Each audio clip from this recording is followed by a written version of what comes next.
15 minutes.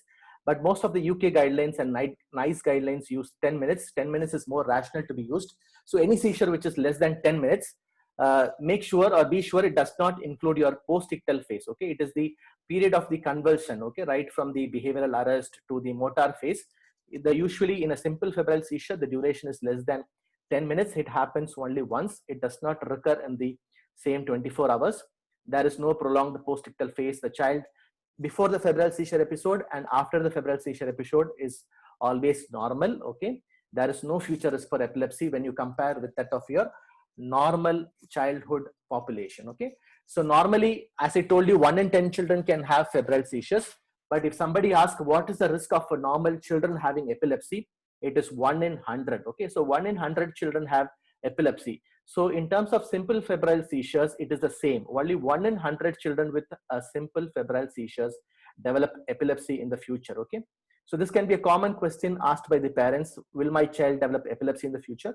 So as far as a simple febrile seizure is concerned, there are no controversies. Most of the guidelines are very clear. There is no risk for epilepsy. The child is developmentally normal before and after the simple febrile seizure episode. The seizure is very less than 10 minutes. It's usually generalized and it doesn't recur. Whereas a complex febrile seizure, most of you know, can recur on the same day. It can happen multiple times on the same day. Is usually prolonged more than 10 minutes, can have some focality like aversion, behavioral arrest, or automatisms. Okay, some focal component can be noted. So sometimes it is more of a focal seizures if you take a good history in a complex febrile seizures. But if you are not able to take a history, we would tend to say that most of the complex seizures are generalized seizures. And yes, of course, the children either would have had developmental delay before the complex febrile seizures or can develop a developmental delay or unusual neurological neurodevelopmental impairments like autism or hyperactivity or speech issues after the complex febrile seizure episodes. Okay, so these things can happen. You need to be very careful about it. And the risk of developing an epilepsy is 5 times more than the normal population. So as I told you, the risk of a normal child having epilepsy is 1 in 100. The risk of a child with a febrile seizure developing epilepsy is 5 in 100. Okay, so 5 in 100 children having complex febrile seizures can develop epilepsy in their future. So this is a basic knowledge. I'm sure most of us should be very confident in knowing this basics. There should be no confusion in this.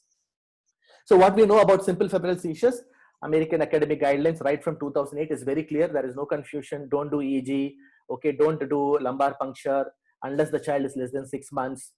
Don't do a MRI. Don't do a EEG. Okay, and that there is no future risk for epilepsy. So confidently you can tell the parents just to do a basic first aid maneuvers at home, and only if the seizure is more than 5 minutes they can come to the hospital. So this is very simple in terms of a simple febrile seizure. But if it's a complex febrile seizure, we will be seeing in the case scenarios, there are a lot of things which needs to have a clear conceptual understanding, like when will you request for EEG, when will you request for an imaging, should I give prophylaxis or should I not give prophylaxis, should I advise a rescue medicine like midazolam or a rectal diazepam or should I not. Okay, and when will I do a genetic testing. Okay, and what is this entity of afebrile febrile seizures. Okay, so inshallah we'll just see through the case scenarios. So let's start with the first case scenario. So there will be a Zoom polling. Please, all of you try to answer as much as possible. I will be giving like around 1 minute for these case scenarios. Okay, so let's go for the first case scenario. This is a 2-month-old boy born to doctor parents who came for a routine vaccination. Right. So probably the worst set of parents are either doctor parents or nursing parents, because we are more anxious when it comes to our own children. I mean, this is my personal opinion, no offense meant. But these anxious parents want to know what's the risk of having febrile seizures when their baby, who, because they had a previous child who had febrile seizures at 20 months of age. This particular child is a term baby, 3.3 kg, without any adverse perinatal events or birth asphyxium, without any SCARBU stay or an ICU stay. There is no family history of febrile seizures except that the sibling had a febrile seizures. Okay, so with this significant information, the child was born term, there was no birth asphyxia, there was no NICU stay, and this is the parents are asking, will this child also have a febrile seizure? So the options available are, right, so one of the option in this is wrong, one of the option in this is wrong. So what are the options? The babies born preterm and who were in the SCABU are at more risk to have febrile seizures. The babies with pre-existing developmental delay are at more risk to have complex febrile seizures. The children who are siblings with febrile seizures increases the risk to have febrile seizures by 4-fold. There is no risk for febrile seizures with vaccination in children with a family history of febrile seizures. The history of febrile seizures in first or second order relatives increases the risk of febrile seizures. Children with an attendance to the daycare, daycare center increases the risk of febrile seizures. In 1 in 20 children having febrile seizures, the first episode is a prolonged febrile status epilepticus. So now we'll try to attend the polling session. I'm opening the polling session, right?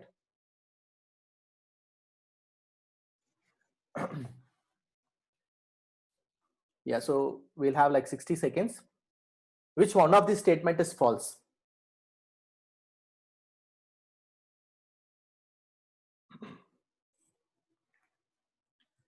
I purposefully gave 7 options so that you can read more. Only one is wrong. Yeah.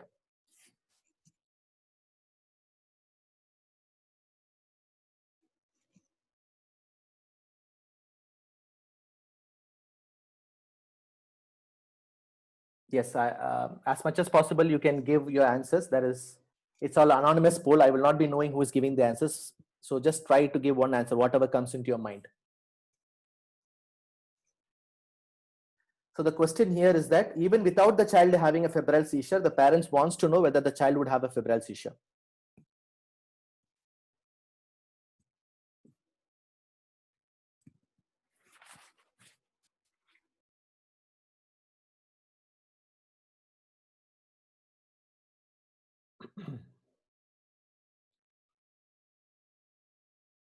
Right, I'll end the poll. Okay, so the opinion was divided. Most of you felt that children with attendance to the daycare does not increase the risk of febrile seizure. The answer is not correct. The children who attend the daycare centers, or creches have more risk of having febrile seizure.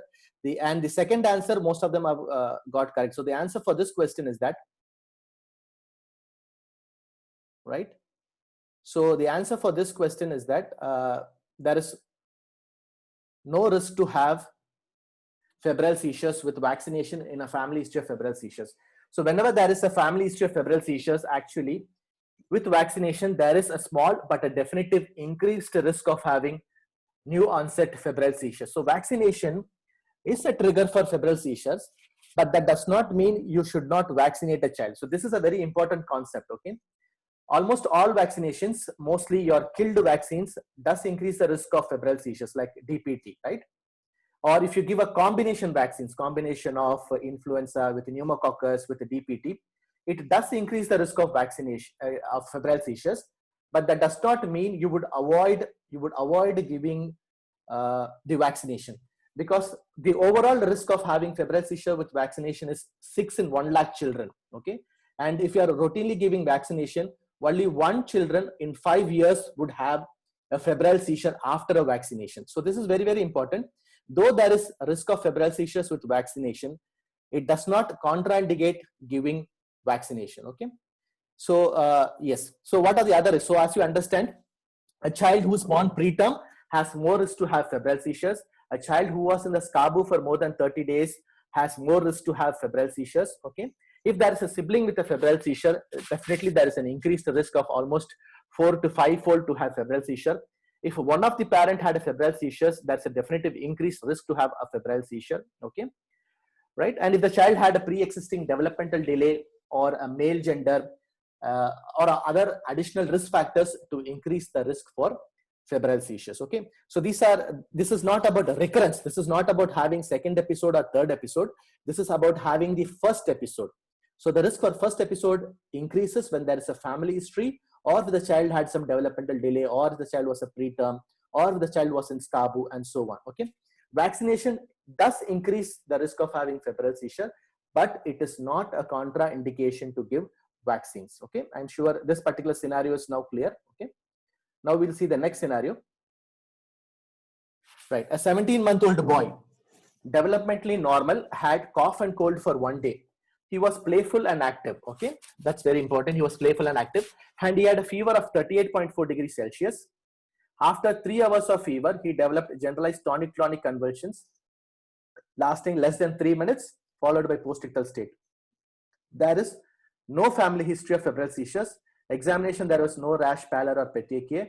GCS was almost normal. The child was irritable. There was no meningeal signs. The tone is normal, and the reflexes were brisk. Plantas were upgoing. So this is about asking the right questions. So here the right question a parent or a relative wants to know is that my child had the first episode of febrile seizure. Will he have a second episode of febrile seizure? Okay, so this is the question. And one of the statement is wrong. So there is approximately 30% chance to have another febrile seizure. So you have to identify which statement is wrong, okay? Which one of the statement is false. So there is 30% chance to have another febrile seizures. High peak temperature at the onset increases the chance to have febrile seizures. A very short duration, high temperature at onset increases the chance to have further febrile seizures, okay? Very short duration from the onset of fever to the seizures. For example, the child had fever now and within like 30 minutes he had a seizure. Implies there is more risk to have further febrile seizures. Male gender confers more risk to have further febrile seizure. If the first seizures were prolonged, okay, if the first febrile seizures were prolonged, there is more risk to have further febrile seizures. Low sodium at admission implies there is more risk to have future febrile seizures. Having gastroenteritis instead of a common cold implies that there is very less risk to have further febrile seizures. Okay, so I'm opening the polling. Right, sorry. Yes. So I'm opening the polling. You have to find out which statement is wrong. There is only one statement which is wrong.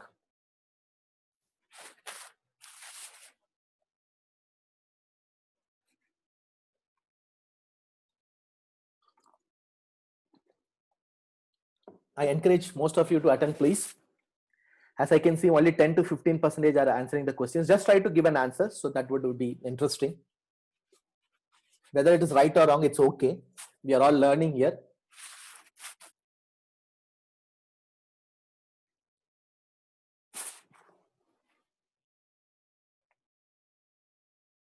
Yeah, so we have last 15 seconds.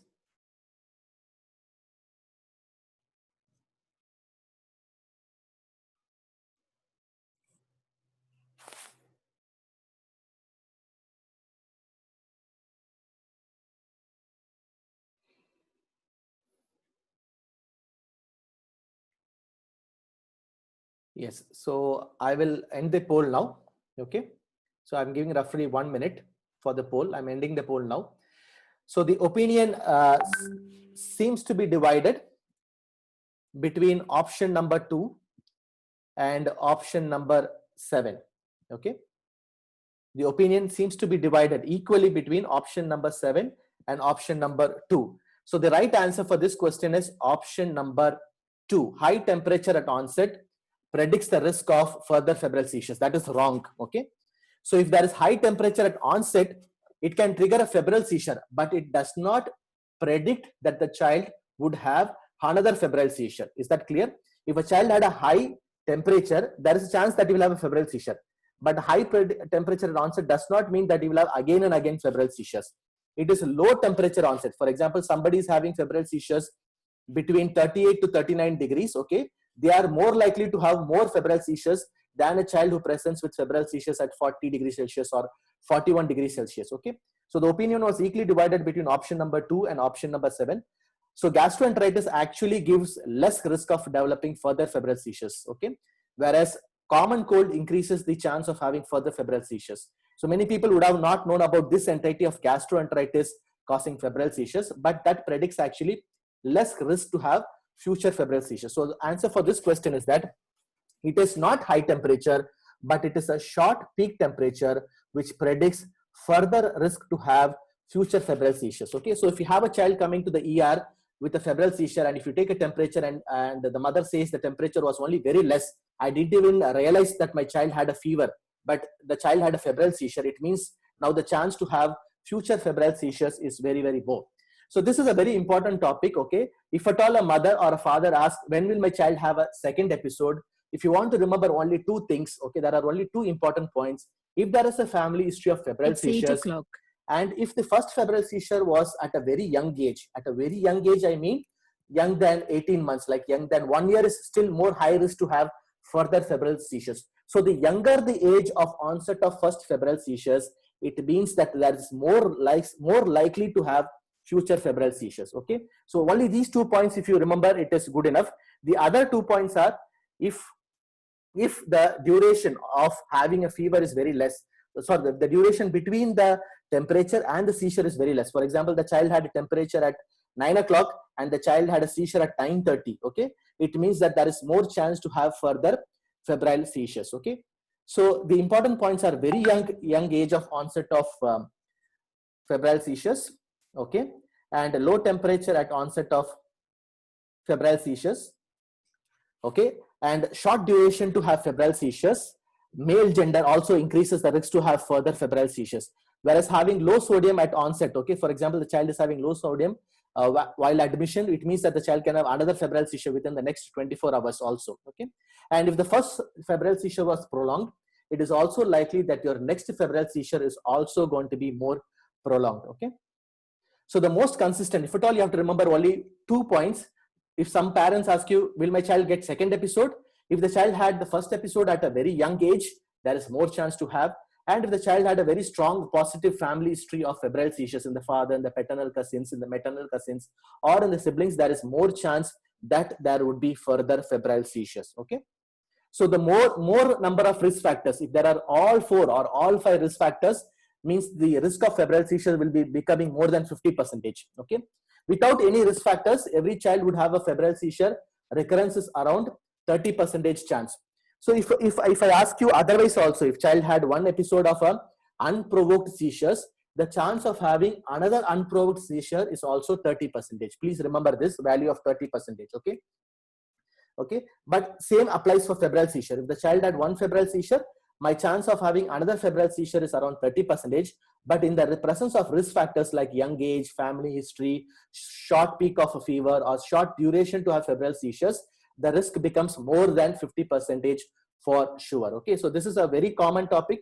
Every pediatrician should be aware of this. So the third scenario, right? So we had seen 2 scenarios. What is the risk to have a febrile seizure, and what is the risk of recurrence of a febrile seizure? The third scenario is a 9-month-old boy. So as you can understand, he's a small boy. Okay, the younger the age, the more chance to have recurrent febrile seizures. So we have a 9-month-old boy, developmentally normal for age, was having cold for 1 day and fever for 1 day. He developed a rash on his trunk, sparing the palms and the soles. Okay, by evening on the same day, he had a continuous fever spike of 38.6 degrees Celsius for more than 24 hours. Okay, so he developed a rash and he's having a continuous spiking fever for 24 hours. And after 24 hours, he had a prolonged febrile status epilepticus lasting more than 90 minutes, 1.5 hours, and he was admitted in the PICU, he was intubated, he was ventilated, and so and so. There was history of febrile seizures in the mother and the maternal cousins. So there is no posturing, there is no raised ICP on examination. Okay, there is no meningeal signs. He's having brisk reflexes. So in this scenario, we have a febrile status epilepticus, which is lasting around 90 minutes. So if you have a febrile seizure lasting more than 30 minutes, by definition, we call it as a febrile status epilepticus, okay, FSC, right? And this child had a fever for 24 hours and then only he had a seizure. Now, asking the right questions. So the question in this scenario is that, what is the chance to have further febrile status epilepticus like this similar episode? The parents or the relatives is asking, okay, this is the first time my child had a big seizure, okay? Will he have this big seizure again, like half an hour or 45 minutes again? What should I do then? Okay. So the options are female sex. So one of these question is wrong. Okay. Female sex has more inherent risk. So a female child has more inherent risk to have prolonged febrile status epilepticus than a male children. Okay. That's option number 1. Option 2, HHV6, okay, or exanthemum subitum, is seen in almost around 30% of children with febrile status epilepticus. A short duration of fever before the onset of febrile status, okay, short duration, that is the child had fever at 9 o'clock and had febrile status epilepticus at 9:30, okay, a short duration before the onset of febrile status indicates that there is more risk to have future febrile status. Prolonged status epilepticus in the first episode increases the risk to have further febrile status epilepticus.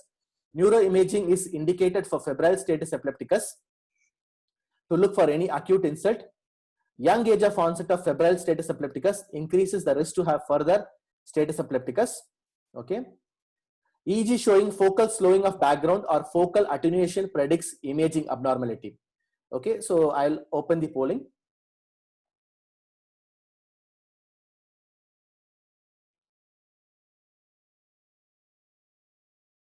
Right. So one of this option is wrong.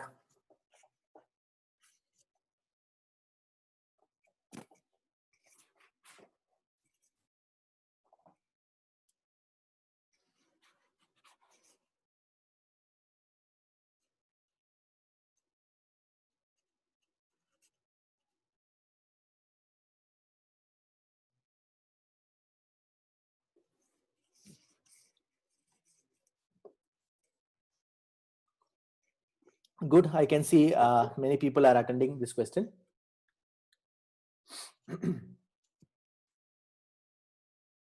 Yeah, so there is 15 more seconds. Please answer.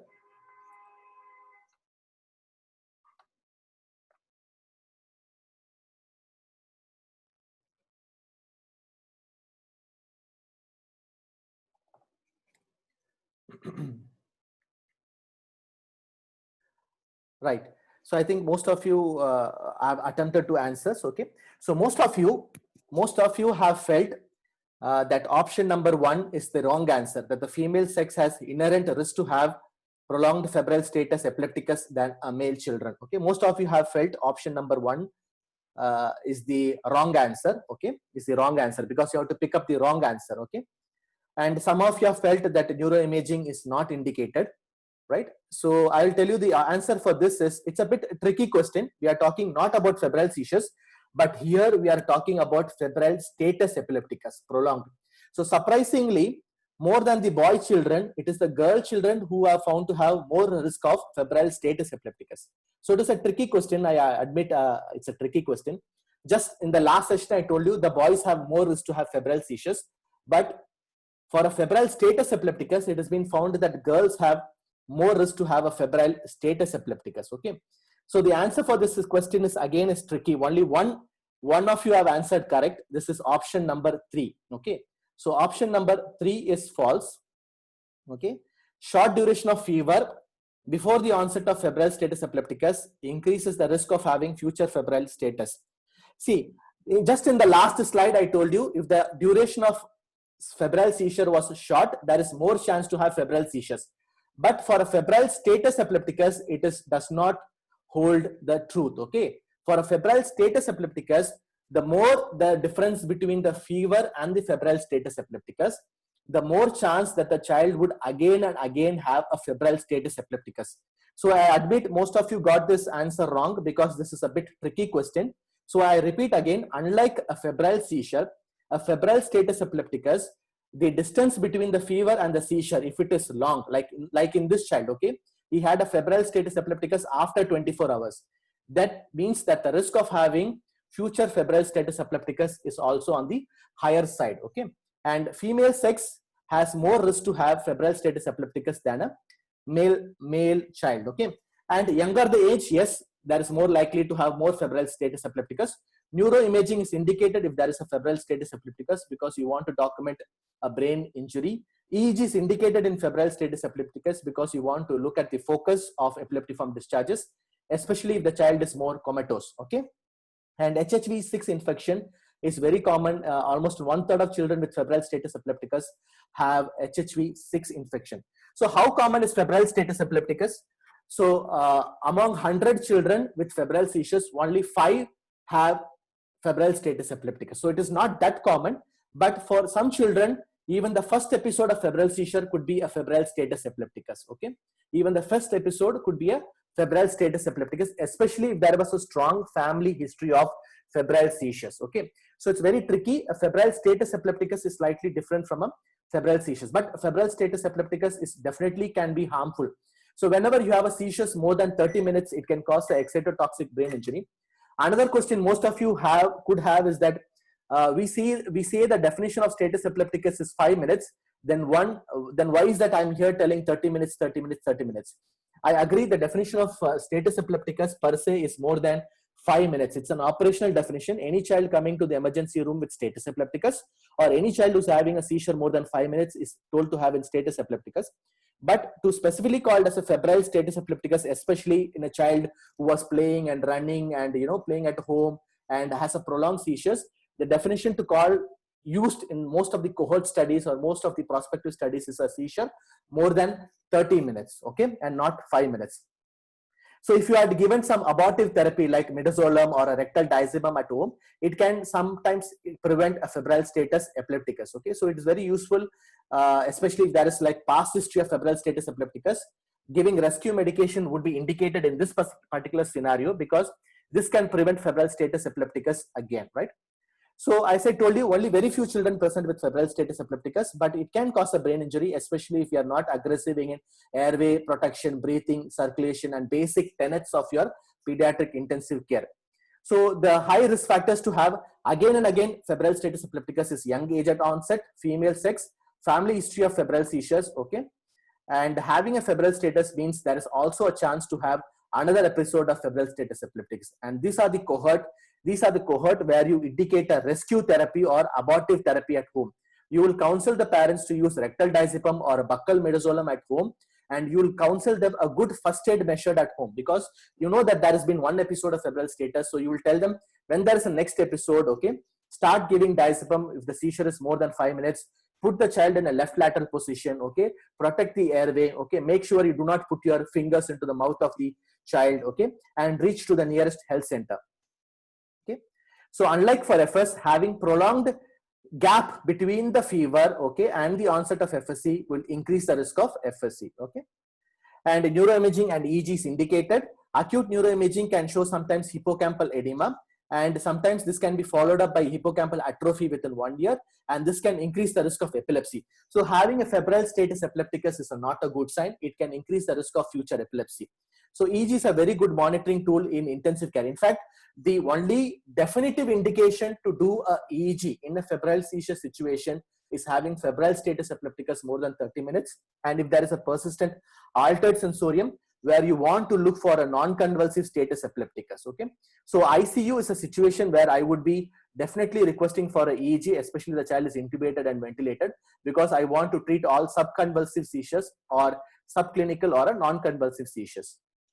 Okay, so this is a scenario of febrile status epilepticus. Okay, I know it was a bit tricky situations, but we'll try to see one more unusual situation with the febrile seizures. This is scenario number 4. We have total of 9 scenarios. Okay, so this is a 15-month-old child who was previously well and normal, develops gastroenteritis with watery stool for 2 days. So this is again an unusual or a tricky situation, but I've given you clues regarding this before itself. On day 3 of the gastroenteritis, the child develops mild fever of 37.8 only. Okay, 37.8 only. You know the definition for febrile seizure is 38 degrees Celsius. And this is followed by a generalized seizures for 10 minutes duration with a post-ictal confusion. There is no family history of febrile seizures. So on examination, you have a very irritable child with a sunken mucosa, right? And no meningeal size. So the parents wants to know, in this situation of having gastroenteritis and a viral infection, what is the chance to have febrile seizures again and again, and whether this particular child would develop an epilepsy in the future. So which of the statement regarding this child is false? So low sodium at admission indicates more chance to have recurrent febrile seizures. In the presence of a focal neurological deficit, imaging is indicated to look for venous sinus thrombosis. So children presenting to the emergency room having febrile seizures more than 5 minutes, abortive therapy with the benzodiazepine is indicated. Having gastroenteritis confers less risk to have febrile seizures than having respiratory illness. Lumbar puncture should be considered at admission to rule out an intracranial infection. Risk of epilepsy in future. Febrile seizures with minor viral illness is greater than the normal population. Remember, the normal population, only 1%, that is 1 in 100 children of normal will have febrile seizures. Persistent altered sensorium or unstable hemodynamics, you have to start broad spectrum antibiotics. So I will start the polling. Okay, this is scenario number 4. So one of the statement is false. Please try to answer this.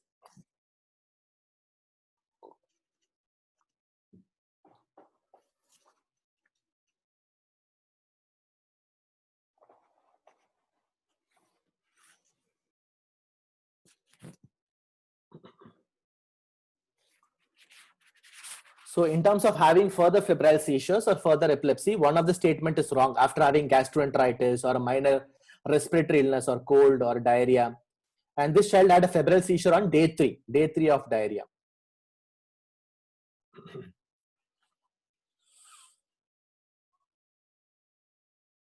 Yes, only very few of you have tried to attend this question. Please try to answer. We'll give some more time. Good. Yes, now most of you are attending. Very good. So having 7 options would make us take more time, and it can make us, to make some mistakes. So that's the idea of having 7 options, so that you need to be very clear with some of the concepts here. Right. Okay. We'll have 10 more seconds. Good. Good. Good. Right. So I'll stop the sessions. Very good. Most of you have got the answer correct. Okay. The answer for this is lumbar puncture should be considered to rule out intracranial infection. Very good. Most of you have got the answers correct, but there is very closely, some of you have thought that the risk of epilepsy is greater is wrong. Actually, the risk of having epilepsy is more than the normal population. Normal population is 1 in 100, but here it is close to 7 or 8% of children after gastroenteritis or this particular situation of a rotaviral febrile seizure, okay, or an influenza febrile seizure. The risk of the epilepsy is slightly on the higher side when compared to that of normal population. But the answer is, which is wrong, is that lumbar puncture should be considered, okay. So this scenario is about the initial management, okay. When you see a child in the ER, when would you think that you should do a lumbar puncture? I'm happy that most of you have got correct, okay. So here in this scenario, okay, lumbar puncture is very clearly given in your AAP guidelines. For all children less than 6 months, we would definitely do, okay. But if a child is sick, irrespective of the age, lumbar puncture should be strongly considered. But for a child between 6 to 18 months, like this child was 15 months, okay, it is better not to do at admission. If you see the options, it is like lumbar puncture should be considered at admission, okay. You may not consider at admission, okay, but you may give yourself some time, like you can reassess after 4 hours or after 12 hours, okay. So you can reassess at 4 to 24 hours to decide whether you should go for a lumbar puncture. For children between 6 to 18 months, if you start doing lumbar puncture for all children, okay, so they have found out that the number of lumbar punctures can increase, and it does not provide much yield, because most of these children with febrile seizures actually do not have meningitis. It is only 0.5% of children with febrile seizures who have meningitis. So you can take some more time between 4 hours to 24 hours to reassess, okay. You reassess and then decide whether I should do lumbar puncture. But be careful, I'm not giving it as a very hard statement. If the child is sick, there is definitely, as a clinician, you can take your call and you can go for a lumbar puncture. A senior consultant who sees the child in the ER can definitely say, let us do a lumbar puncture, okay. So clinical decision making is important, but if you are just bit dicey 50-50 situation, you can give some more time, like you can give around 4 to 24 hours to decide whether I should go for a lumbar puncture. In a child who is more than 18 months, of course, there should be more signs like a meningeal signs, or there should be more evidences or more clues for you to go for a lumbar puncture, okay. Otherwise, invariably we'll be ending up in doing more lumbar puncture than less. So a child who has a gastroenteritis has less risk of having future febrile seizures than a respiratory illness. So if a child had a respiratory illness like an influenza, they have more risk to have future epilepsy risk and future febrile seizure risk. But overall, the risk of having febrile seizure with a minor viral illness, okay, a beautiful term or a new term for this is called afebrile febrile seizures, okay. This is a new term which is proposed because the parents almost dogmatically say that the child did not have any fever. He was just having some cold. He was just having some gastroenteritis, and the fever is also around 37.5 or 37.8. But then the child has a febrile seizure. And usually this febrile seizure happens within the first 3 days of a viral illness, and the fever is very mild here. So a terminology for this is called afebrile febrile seizures. There is a recurrence risk to have more febrile seizures and for epilepsy, and it is more than the general population. And a respiratory illness has more chance to produce more febrile seizures and more epilepsy, okay, rather than a gastrointestinal illness. A gastrointestinal illness has less risk to produce further febrile seizures or epilepsy. Neuroimaging would be indicated for any child who has a focal deficit. For example, in this child with a gastroenteritis, if there is a focal deficit, always you should think about a venous sinus thrombosis producing a venous stroke. Okay, so imaging would be indicated if there is a focal deficit. In a very sick child, you will not wait. You will go for a lumbar puncture. You will go for a blood culture. You will start a broad spectrum antibiotics, right? And if there is a low sodium at onset, it definitely indicates that there is more chance to have further febrile seizures within the next 24 hours. Okay. So this is about the initial management. Okay. It's about triaging how sick a child is. And if the child is sick, you can take a clinical decision. If the child is not sick, you can reassess at 4 to 24 hours and take a call. Okay. So this scenario is about the initial management and about afebrile febrile seizures. So the indications for lumbar puncture again is all children less than 6 months. For any unimmunized children, okay, the child has not got a pneumococcal vaccine or a hemophilus vaccine, you can give do a lumbar puncture. If the child who had received antibiotics like oral antibiotics, you can assume it is a partially treated pyogenic meningitis and you can go for a lumbar puncture. All child who present with a febrile status epilepticus more than 30 minutes, you have to definitely go for a lumbar puncture to rule out a meningoencephalitis. Okay, so these are the definitive indications for a lumbar puncture. So afebrile febrile seizure is after minor viral illness like rotavirus, influenza, norovirus, I told you. And febrile seizure usually happens within the first 3 days. Okay, the respiratory illness has more chance to have a future febrile seizures or epilepsy, right? And the risk is around 7.5%. GI illness has a low risk of recurrence for further seizures. So we'll go to scenario number 5. Okay, this is about recurrence of having febrile status epilepticus. So this is another scenario where we are talking about a febrile status epilepticus. A 11-month-old boy had a prolonged febrile status epilepticus of 40 minutes on day 1 of fever. He already has global developmental delay. He cannot sit. There is a family history of epilepsy, okay, in the cousins, and there is family history of febrile seizures also. So there is family history of epilepsy and there is family history of febrile seizures. They did MRI, which was normal. They did EEG, which was normal. So here the parents are asking a question. The right question the parents are asking is that, will my child develop epilepsy in the future? Okay. So the scenario here is that, will the child develop epilepsy in future? Okay. So which one of the scenario is false? So as a doctor, you are supposed to answer confidently. Can this child develop epilepsy? The age of the child is 11 months. There is family history of epilepsy, right? And the child had a febrile status for more than 40 minutes. So one of the statements is false. A continuous prophylactic treatment with sodium valproate is a reasonable option to prevent a future febrile status epilepticus, because this child had a febrile status epilepticus first episode. Okay, so you can start with sodium valproate. Is this statement wrong? There is increased risk to have future febrile status epilepticus in the future. There is increased risk to have epilepsy in the future.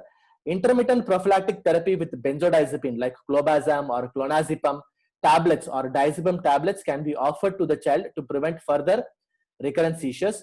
Rescue abortive therapy with a rectal diazepam or buccal midazolam or intranasal midazolams can be offered for children at home to prevent seizure more than 5 minutes. Genetic testing can be offered to parents in view of strong family history of febrile seizures and epilepsy. The presence of a normal EEG does not exclude the future risk of epilepsy. So one of the statement is wrong. Okay. So I'm opening the polling.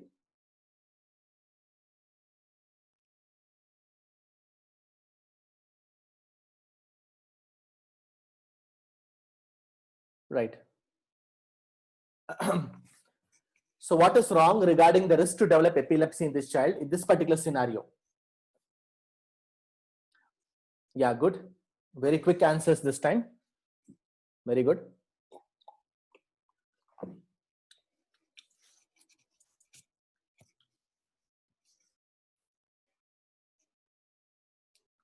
One of the statement is wrong. Okay.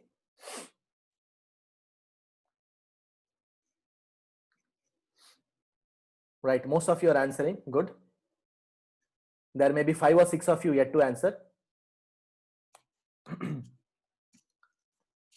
Just try to answer. We have 15 more seconds. Yes. Good.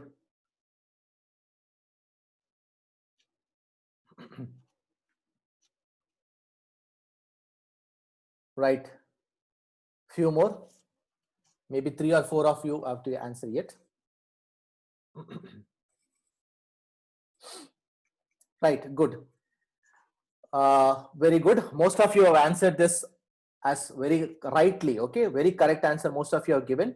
The answer is that a continuous prophylactic therapy with sodium valproate is not indicated, okay, right? So a child had a febrile status epilepticus in the past, yes, you know that, okay, and most likely he was started some medicine in the intensive care unit, okay, and you know also that this child has high chance to develop epilepsy in the future, okay, or unprovoked seizure in the future, because this child, okay, because the child, there is a strong family history of epilepsy, okay, and there's a strong family history of febrile seizures, okay, you know that.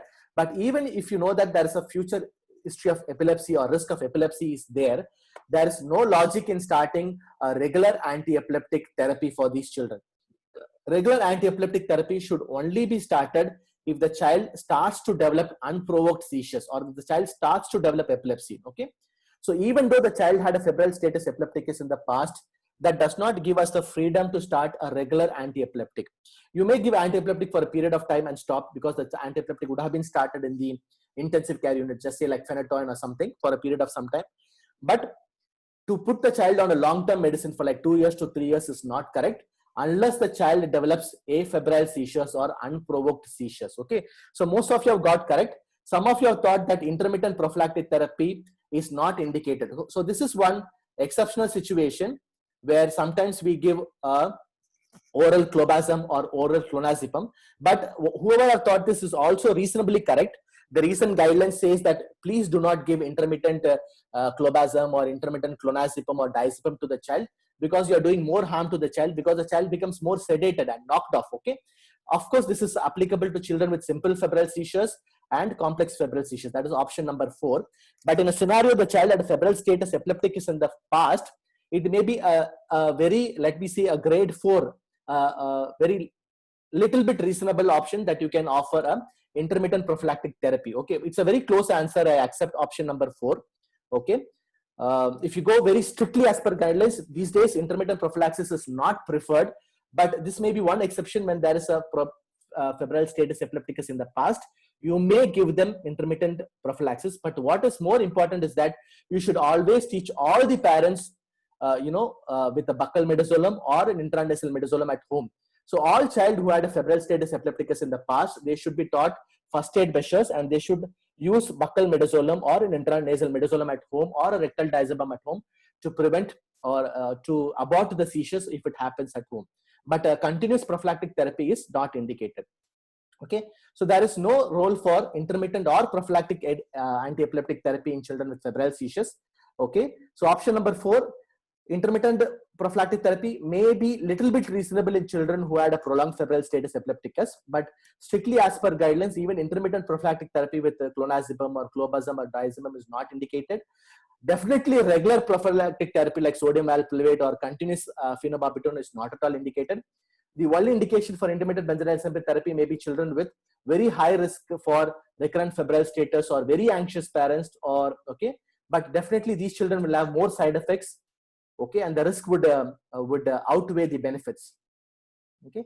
So it will reasonable to offer the rescue or the rescue therapy like a buccal midazolam for a child who had a complex febrile seizures, for a child who had all those risk factors for complex febrile seizure, okay, very young age of onset of a febrile seizures, the first seizure being a febrile status, okay, a very anxious parents, and if they are staying in a very far off area, they can't reach an hospital in a very faster time, logistic issues, okay, and the children who's having abnormal development, children having an abnormal neurological examination, or if there is an abnormal MRI, you know that the chance of having febrile seizures is very high, you can offer them a rescue benzodiazepine therapy, okay. So few more scenarios. Scenario number 6 is a very unusual situation, but this scenario is to make pediatricians and residents aware. That is a very unusual situation, but you need to be aware of this highly complicated febrile status or a very refractory status epilepticus. So this was a 5-year-old child who had fever for 2 days, and on the day 3 he developed a very prolonged febrile status which started at twitching around the corners of the mouth, followed by GTCS for more than 4 hours. It was not aborted by phenytoin, phenobarbital, sodium valproate, midazolam infusion. The child was intubated in the PICU and he was managed for refractory status epilepticus. Okay, so despite giving phenytoin, phenobarbital, valproate, midazolam, that status is not stopping. MRI was normal, CSF study was normal, CSF viral panel was normal, EEG showed continuous bilateral temporal and frontal discharges. The child had a normal fundus, no raised ICP, okay, brisk reflexes.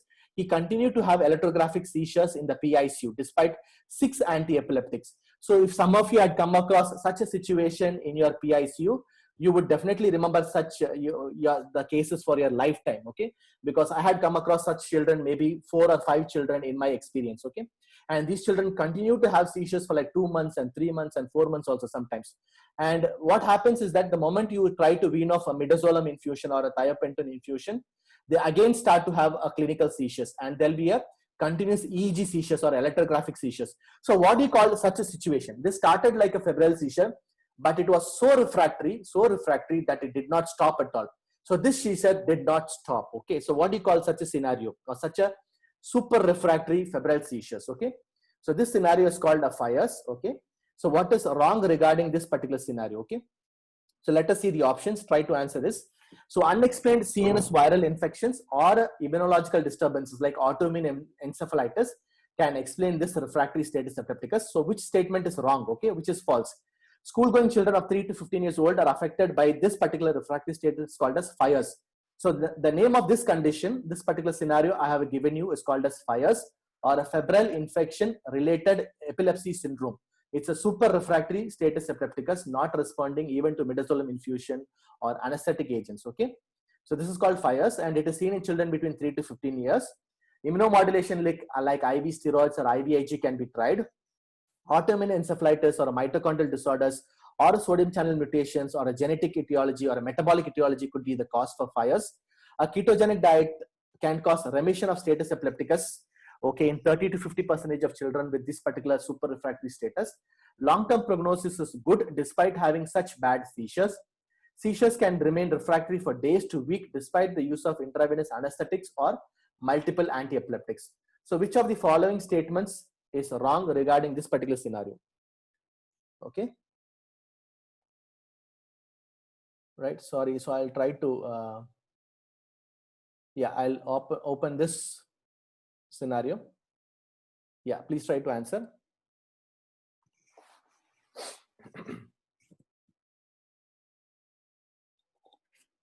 Yeah, most of you are giving correct answers.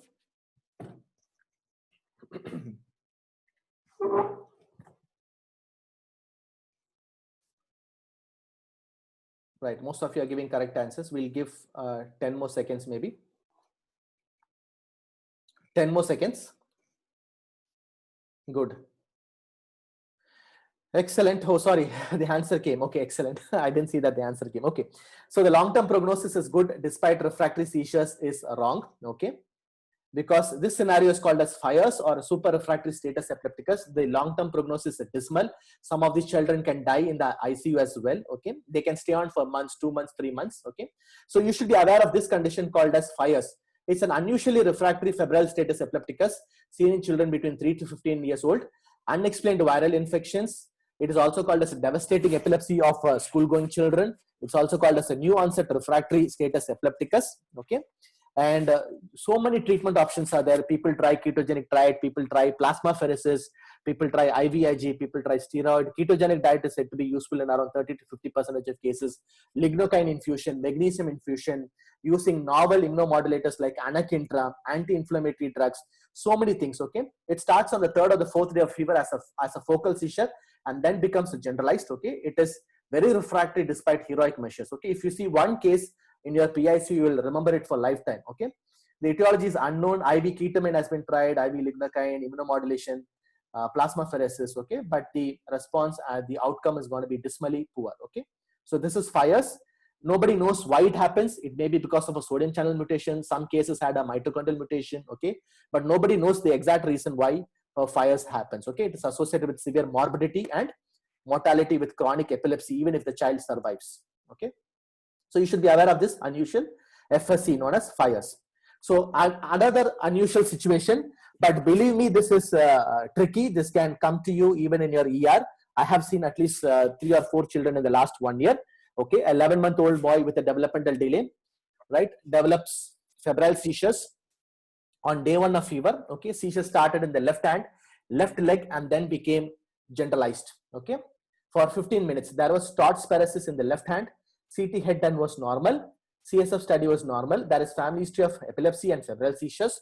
At 15 months of age, again he developed complex febrile seizures lasting for 10 minutes. Okay, febrile seizures lasting for 10 minutes. I'm sorry. Okay, this may be much more common than what you see. Okay, this is not such an unusual situation. So here you are seeing a child who is around less than 1 year, 11 months.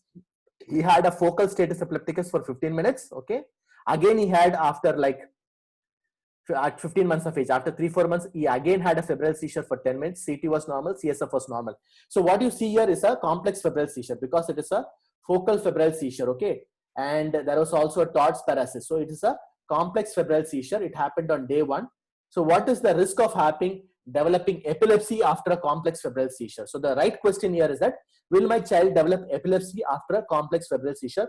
What is the wrong answer? Short duration to the onset of febrile seizure increases the risk of having future febrile seizure but does not increase the risk of having epilepsy. Okay, that's option number 1. Young age of onset of febrile seizure, okay, increases the risk of having epilepsy in the future. So the question is, will the child have epilepsy? Okay, family history of febrile seizure does not increase the risk to have epilepsy in the future. Family history of febrile seizure does not increase the risk of having epilepsy in the future. Family history of epilepsy increases the risk of having epilepsy in the future, especially children who have complex febrile seizures. Routine imaging is not indicated in children having complex febrile seizures. EEG abnormalities in complex febrile seizures does not indicate the future risk to have epilepsy. Having focal complex febrile seizures and prolonged febrile seizures, status epilepticus, increases the risk of having epilepsy. Okay. So I want to launch the poll of what is the risk of having the epilepsy in the future. Okay. Yeah, please try to answer this. One answer is wrong.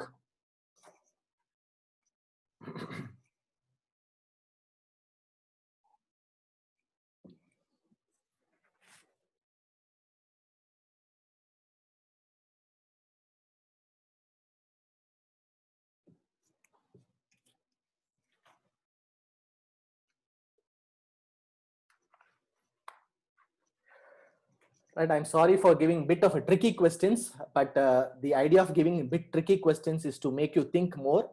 So you understand, even in a common topic such as febrile seizures, we have to be very clear about lot of conceptual points, isn't it? So that is the idea of giving a little bit tricky questions. Okay. The idea is here is to learn. Okay. So that at the end of the session, when you go back to the presentation as a PDF copy, I've already sent you as a PDF copy. You can just go back and read. Okay. Some guidelines, you will be sure. Okay. Even though febrile seizures is common, there are a lot of concepts to be understood in a febrile seizures. Right. So we'll have 10 more seconds. Please try to answer. Which one of the statement is wrong? Okay. Regarding the future risk of having epilepsy. One statement is wrong. 6 statements are correct.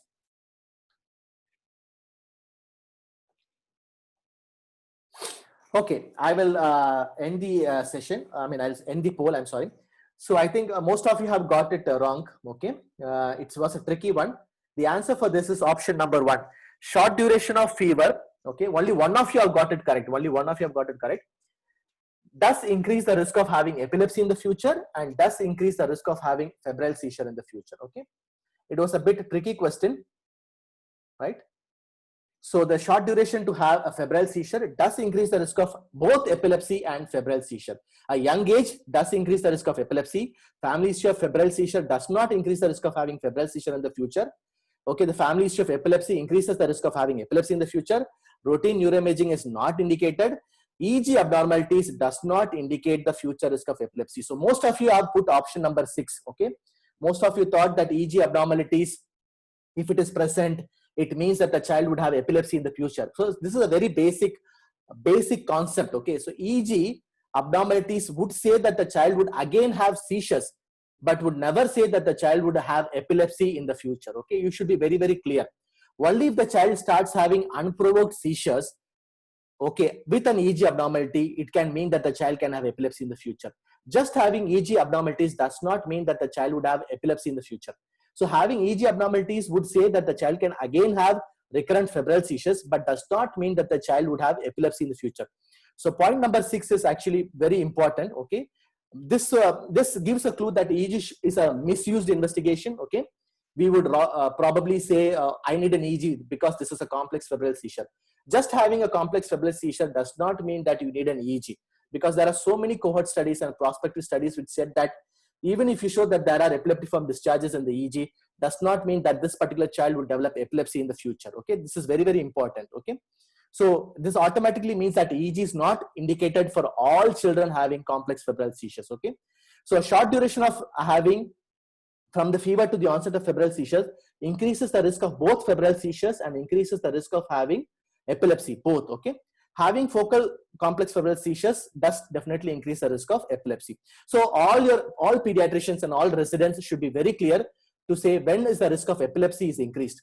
So all having atypical features like having a focal febrile seizures, okay, having a prolonged febrile status epilepticus or a prolonged febrile seizures, younger age of onset of febrile seizures, having a family history of epilepsy, having a neurodevelopment impairment like autism or hyperactivity or a developmental delay before having febrile seizures or after having febrile seizures, all these things increases the risk of epilepsy, okay, in future.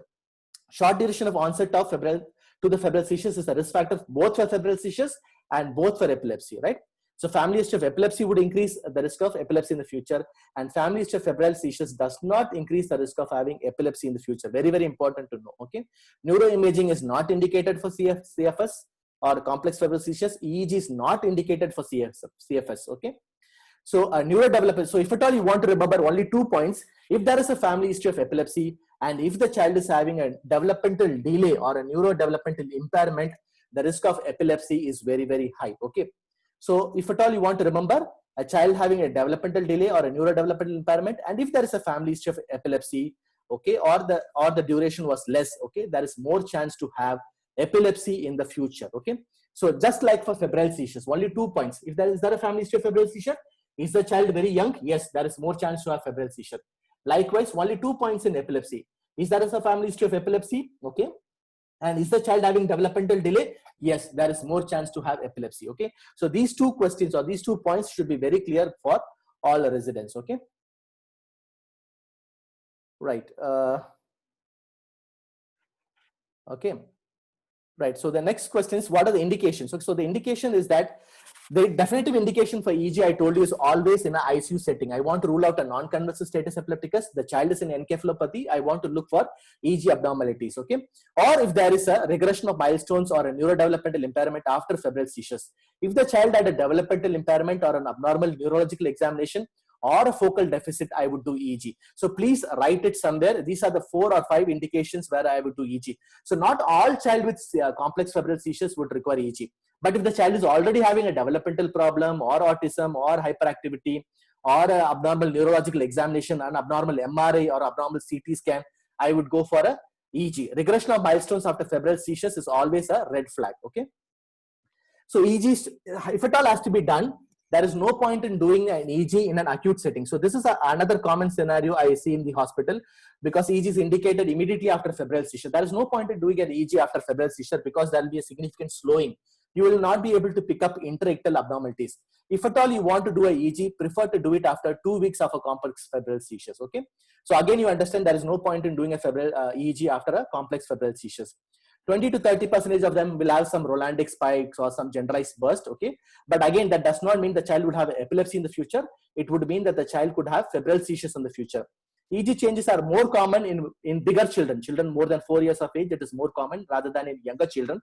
But as you know, when I talk in terms of epilepsy, more younger the child, the more chance of having epilepsy in the future, as well as febrile seizures in the future. After a febrile status epilepticus, a temporal slowing or a background slowing would definitely say that there's probably a ischemic brain injury or a hippocampal injury, and it can actually predict MRI changes. So that's the indication of having EEG in an ICU scenario. Okay. So to summarize, the presence of EEG abnormalities, okay, after CFS does not predict reliably the future epilepsy. A persistent EEG abnormalities or a serial EEG abnormalities does predict epilepsy more. So this point is also important. So if the child had EEG abnormalities, you repeat the EEG again and again. EEG is like a brain monitoring. Every 3 to 6 months you can repeat. And if the child continues to have an EEG abnormalities, it gives me confidence. Yes, there is more chance this child can develop epilepsy in the future. Again, this particular concept is an important concept to know. which child would develop epilepsy in the future. Okay. So what are the indications for brain imaging? Again, a very, very important topic all residents should know. Only if there is some focal neurological deficit or a prolonged focal status epilepticus more than 30 minutes, I would ask for an imaging. Not every child with a complex febrile seizures require an imaging. Okay. So 10% of children only would have some abnormality. So if I request for 100 children, only 10 would have abnormality, or 1 in 10 children only would have a imaging abnormality or an MRI abnormality. The yield is so low. So what is the point in requesting for an MRI? Okay. But if there is an MRI abnormality, you should know that the future risk of epilepsy would increase by 4-fold. Okay. So the indications for having imaging is that if there is a focal status epilepticus or a prolonged status epilepticus more than 30 minutes, again, the students or residents can note down these points. Okay. This is very, very important. If there is an abnormal neurological examination or a focal neurological deficits like Todd's paralysis, if there is a neurocutaneous markers in the child, if there is a global developmental delay in the child, these are the indications where you can ask for a MRI scan after a febrile seizures. Okay.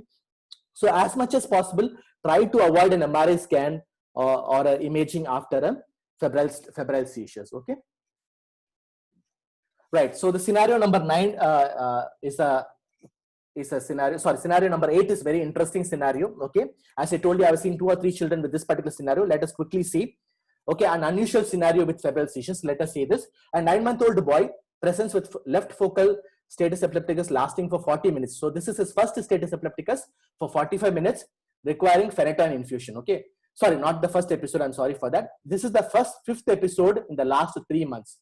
So this child had the first status epilepticus or focal prolonged febrile status epilepticus at 6 months of age. Okay, at 6 months of age. Within 6 months to 9 months, he had 5 episodes. He had the first episode at 6 months after vaccination lasting for 30 minutes. There is strong family history of febrile seizures in the sibling and maternal cousin. The child was started on regular phenobarbital from 6 months of age. Despite phenobarbital, this child is having prolonged febrile status epilepticus. Okay. MRI brain and EEG is normal. So in this scenario, there are so many status epilepticus. First status epilepticus, second, third, fourth, fifth. Okay. With a strong family history of febrile seizures and epilepsy. What is the scenario? What is the diagnosis which is coming into your mind? So this is an unusual genetic scenario. Just try to understand whether you are able to understand which one statement is wrong. Okay. Repetitive focal status epilepticus or generalized focal status epilepticus within 2 months of onset of the first febrile seizures is a clue for a genetic febrile epilepsy syndrome called Dravet syndrome. Okay. SCNA mutation is the most common cause for Dravet syndrome. 1/3 of children with Dravet syndrome have their first febrile status epilepticus after vaccination. Ketogenic diet is a treatment option. Autosomal dominant mode of inheritance is very common. Onset of febrile status epilepticus less than 9 months of age. Prolonged febrile hemiconvulsion or a focal status epilepticus, a male infant, a hot water bath, that is giving bath and then having a febrile status, increases the probability to have a Dravet syndrome. Despite prolonged febrile seizures, the long-term prognosis is good. Okay, so this is an unusual genetic febrile seizure syndrome. Okay, I think by this time you would have got a clue. I'm talking about Dravet syndrome. Okay, so what is wrong regarding Dravet syndrome? Okay, right. So I will start this poll. Scenario 8. We have only one more scenario. What is wrong regarding this particular condition called Dravet syndrome? So what is the clue for Dravet syndrome? Repetitive prolonged focal or generalized febrile status epilepticus within 2 months of onset of a febrile status. Okay, that's a very big clue for a Dravet syndrome, and especially if the child is a small boy, male infant, 6 months, 7 months, 8 months. Okay, always suspect a Dravet syndrome. So 10 more seconds, which could be wrong. Okay, 10 more seconds. Yeah, most of you are answering correct. Actually, most of you are answering correct. All pediatricians and all pediatric residents should be aware of this particular condition. Even though it is rare, you do have children coming with this particular scenario. Okay, Dravet syndrome scenario. So the question you need to ask is that, is the seizures happening again and again? Every time he's coming with status epilepticus, always think about Dravet syndrome. Right.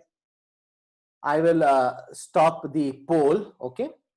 So most of you have got correct. The answer is option number 7. Despite prolonged febrile seizures, the long-term prognosis is good. No, the long-term prognosis is bad because most of the children with the Dravet syndrome develop secondary autism or hyperactivity or developmental delay and neurodevelopmental impairment after a Dravet syndrome. So the first 6 points are the clues for a Dravet syndrome. A small boy, 6 months to 9 months, repetitive febrile status epilepticus, okay, autosomal dominant mode of inheritance with, sorry. So what is Dravet syndrome? Okay, so Dravet syndrome, febrile seizures has a genetic, even siblings can have, or even the twins can have more concordance rate. Okay, there are so many genes associated with febrile seizures, like sodium channel mutation 1A is the commonest. Okay, so whenever you have this scenario of many members having febrile seizures, you can think about doing a genetic testing, especially if the child is having neurodevelopmental impairment. Okay, so Dravet syndrome, SCNA mutation can also cause Dravet, LGS, DOO syndrome, infantile spasm, so many conditions, Ohtahara syndrome, and so on. Okay, so whenever you think about a child having less than 6 months, okay, development in attaining milestones, regression of speech or autism behavior, or vaccination induced encephalopathy, please go ahead with the genetic testing. Okay, so these particular points: intractability, okay, very young onset, less than 6 months, regression of milestones, ask for a genetic testing for a sodium channel mutation. It could be a sodium channel spectrum related febrile seizure syndrome. Okay, so Dravet syndrome is rare. 1 in 15,000 to 1 in 40,000 children with febrile seizures can have Dravet syndrome. They have a normal development before the seizure onset, but once they start, okay, they have developmental loss or regression of milestones. Family history of febrile seizures and family history of epilepsy is strongly positive. Seizure happens always before 1 year, usually between 5 to 8 months of age. This is the golden age for Dravet syndrome. Trigger like vaccination. Okay, so 1/3 of children with the Dravet syndrome have their first seizures after vaccination. Okay, so that is one clue. Exacerbation with body temperature. Very typically, this child, once they go outside, okay, from the room, from the AC environment, they go outside, and just an exposure to the hot sun also can cause febrile status epilepticus. Seizures are prolonged. They can be focal. Okay, repetitive prolonged febrile status epilepticus could be a clue. Okay, and they are usually seen within the first 3 months of onset of a febrile status. Okay, after the age of 1 year, the child would have other form of seizures like absence seizures, myoclonic seizures, okay, head drops. Okay, and they are photically triggered seizures. Sometimes they play with you. I mean, they are playing in the mobile phones. These days children are playing with mobile phones. They watch TV a lot. They are very much photosensitive febrile status epilepticus. So that's another clue. And after 2 years, they develop autism or hyperactivity. They can develop a mild ataxia, okay, or psychomotor slowing. Okay, so this is a Dravet syndrome. So whenever EEG can show spikes and polyspikes, and the ketogenic diet can show a good response in 50% of the children with Dravet syndrome. So this is something that you should be aware of. Okay, Fires and Dravet syndrome is something that you need to be aware of. These are two scenarios: Fires and Dravet syndrome. And one more condition called Jeff's general epilepsy febrile seizure syndrome are unusual syndromes in which febrile seizure is not benign. So the other scenario where you should be aware of what is known as Jeff's or general epilepsy febrile seizure syndrome. In this scenario, the febrile seizure will persist after 6 years. Okay, this is also parents would ask. We tend to counsel the parents. Okay, febrile seizures is from 6 months to 6 years. After 6 years, there will be no febrile seizures. But if the child continues to have febrile seizures after 6 years or develops other form of seizures, always think about this particular epilepsy called Jeff's epilepsy. In this particular child, the epilepsy will go on like absence epilepsy or GTCS, and they stop only by adolescence. The prognosis is variable depending upon the type of the epilepsy. Again, it is most commonly after sodium channel 1 mutation or sodium channel 9 or sodium channel 2 mutations. Okay, the treatment is with sodium valproate. Prognosis is variable. There are milder phenotypes which respond to sodium valproate, but there are severe phenotypes where we require ethosuximide, clobazam, and ketogenic diet. Okay, so these scenarios you need to be aware of. Last scenario again is a vaccination related scenario. Okay, this 3-month-old child developed the first febrile seizure of 15 minutes after vaccination, DPT vaccination. Okay, there is strong family history of febrile seizures. The parents are keen to get the child vaccinated again. So I gave you a clue in the first case scenario itself. The child got vaccination, had a febrile seizure. Now the parents want to give vaccination again. What would you suggest? Would you give a vaccination or would you say no to vaccination? So which is the scenario which is wrong? Okay, whole cell pertussis is highly reactogenic. There is more chance for febrile seizures. Live vaccines have more risk of febrile seizures than killed vaccines. Acellular vaccines is preferred rather than whole cell vaccine. The risk for future epilepsy after vaccination is not different from normal children. MMRV vaccination can cause more febrile seizures than MMR vaccination. Okay, Dravet syndrome, 1/3 of them can have their first seizures after vaccination. Post-vaccination encephalopathy, you should suspect a sodium channel 1 mutation. Okay, so this is our last question. Thanks for tolerating me for all the questions. Okay, so this is our last scenario. What do you think is wrong? Okay, which scenario you think is wrong regarding vaccination and febrile seizures?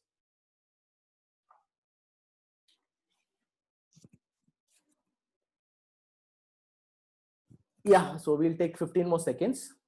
Only few of you are answered.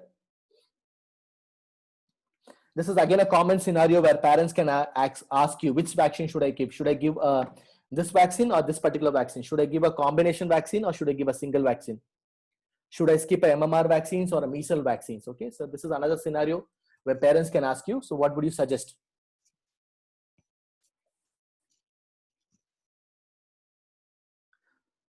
Right, 10 more seconds. 10 more seconds, just try to answer.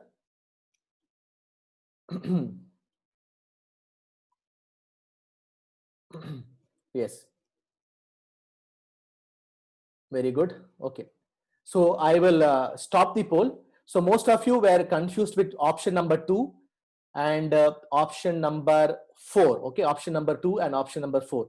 The answer for this is option number 2.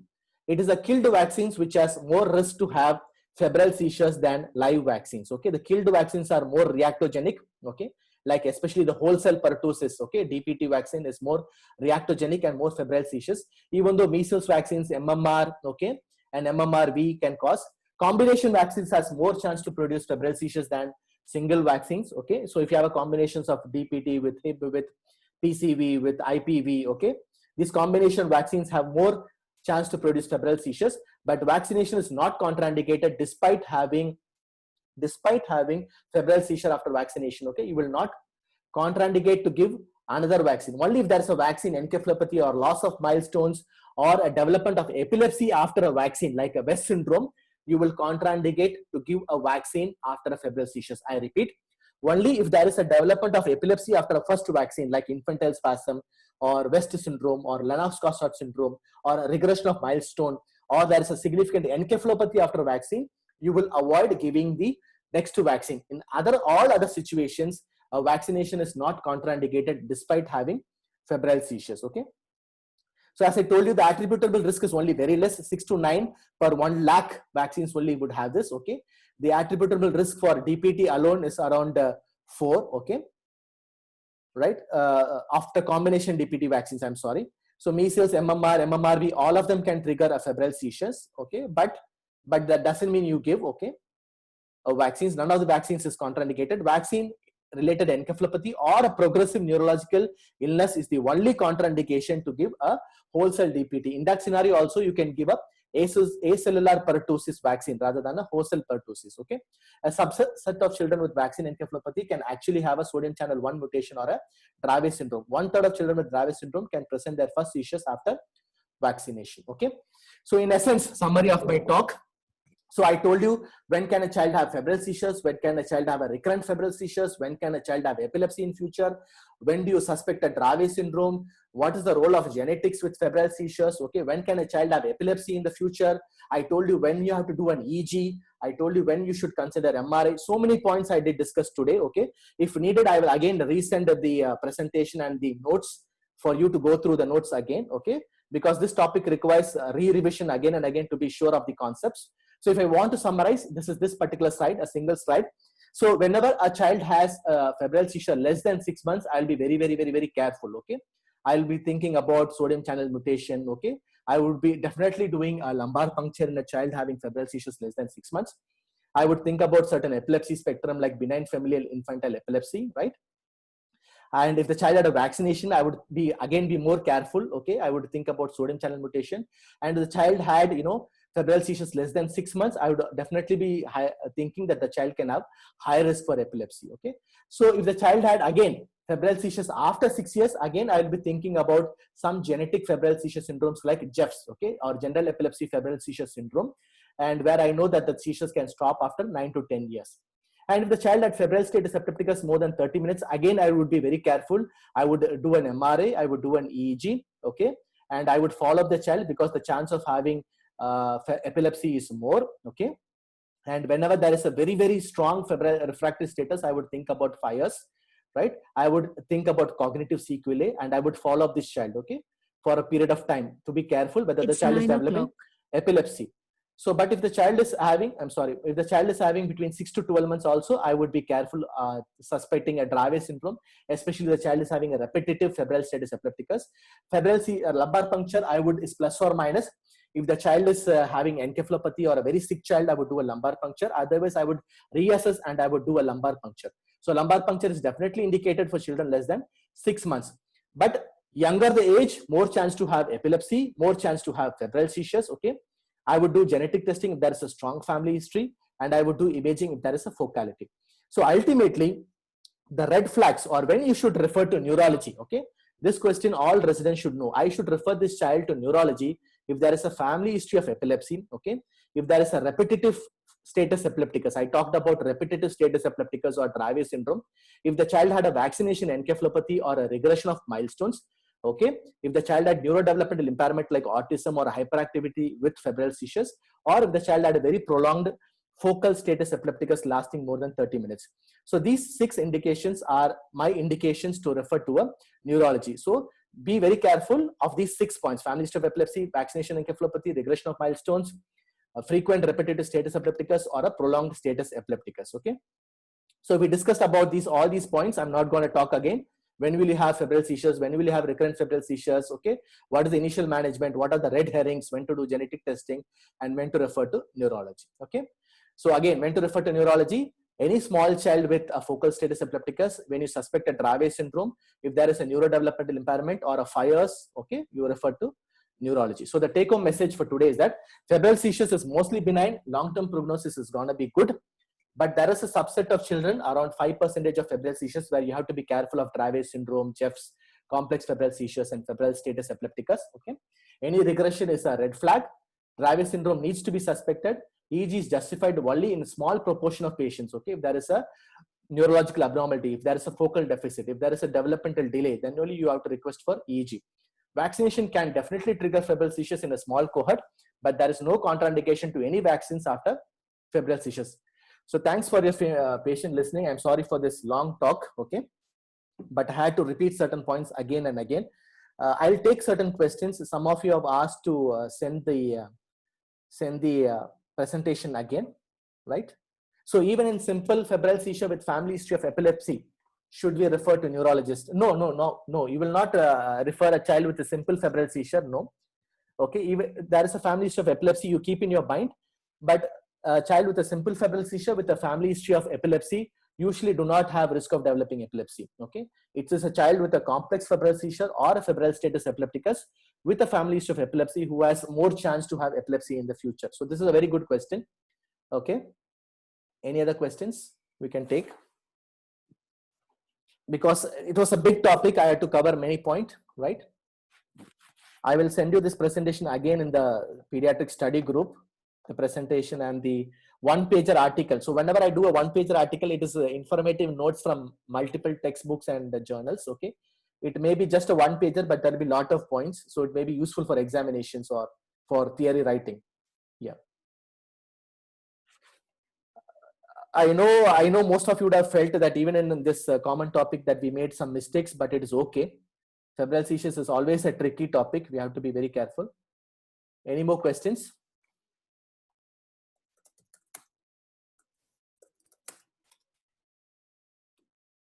Sorry.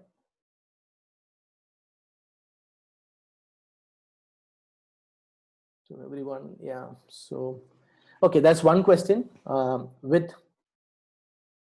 complex febrile seizures, vaccines or even other vaccines, regular antipyretics before starting vaccine itself should reduce the risk of febrile seizures. Very good question, Dr. Sherin. Actually, answer is no. Okay, actually, answer is no. So if you give antipyretic before giving vaccines, or if you give antipyretic, that is paracetamol, after giving vaccine, it would definitely reduce the pain in the child. Okay, it would reduce the pain in the child, but it does not prevent the risk to have febrile seizures. So regular antipyretics or giving 6-hourly antipyretics or giving a tepid sponging, none of these actually can prevent febrile seizures. This has been proven from many studies. Cohort, your Cochrane review had done a big review regarding antipyretics, giving rectal suppositories, paracetamol, regular paracetamol, even brufen versus acetaminophen. Okay, so given antipyretics before vaccines or after vaccines actually does not prevent the risk of having a febrile seizure. If the child was destined to have a febrile seizure, he would have a febrile seizure. It is as simple as that. And those child who have those SCN mutations most likely would throw a seizure after vaccinations. It's a very good question, Dr. Sherin. Yeah. Okay. So, yeah. Any more questions?